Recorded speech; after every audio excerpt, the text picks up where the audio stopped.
The next player that we want to be targeting is Joshua Palmer. And this is coming in the wake of the news that Mike Williams is out for the season due to a torn ACL. It's just disastrous for Mike Williams. He's missed a couple seasons with big injuries, and unfortunately, this is going to be one of those seasons. Josh Palmer, in 3 games last year without Mike Williams and with Keenan Allen, these were his lines: 8 for 106 and 2 touchdowns, 5 for 56, and 7 for 60.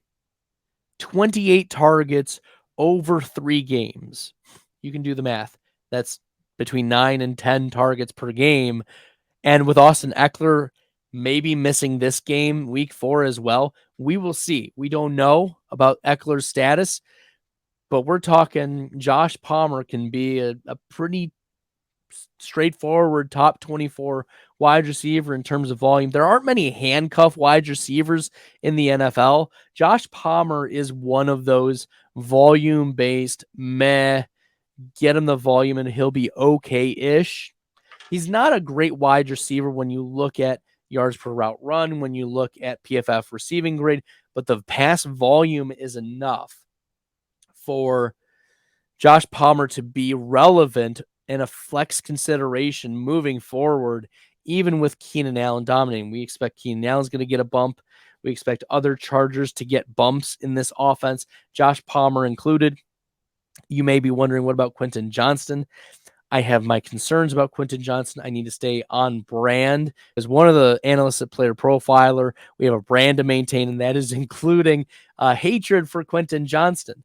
Now, we know Josh Palmer is meh, but we also have not seen anything in the preseason or at the NFL level that indicates that Quentin Johnston could step in and usurp Joshua Palmer. If you remember in the preseason, Quentin Johnston declared himself the wide receiver 3, but there was no report that he was actually the wide receiver 3. And then it comes out at the end of the preseason, Josh Palmer's playing comfortably ahead of Quentin Johnston. Okay, it's probably because Palmer knows what he's doing. He was an okay route runner, not, as I said, not super efficient, couldn't access super spike weeks on the reg, even as a handcuff, which is what you would expect from. That's why I like the parallel of Josh Palmer being the Jerome Ford equivalent. Nothing special, but he's going to get the volume to be a flex consideration moving forward. So Josh Palmer had 7 targets in this game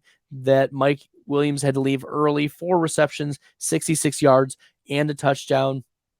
So 4 for 66. You'll take 10 points in your fantasy leagues, plus the possibility of a touchdown. Yeah, Josh Palmer probably rostered in your league. If you are getting decimated at the wide receiver position, you need some depth, you need someone with a pulse, Joshua Palmer is a consideration. If you like the content, you found this helpful, make sure you guys are hitting that red subscribe button.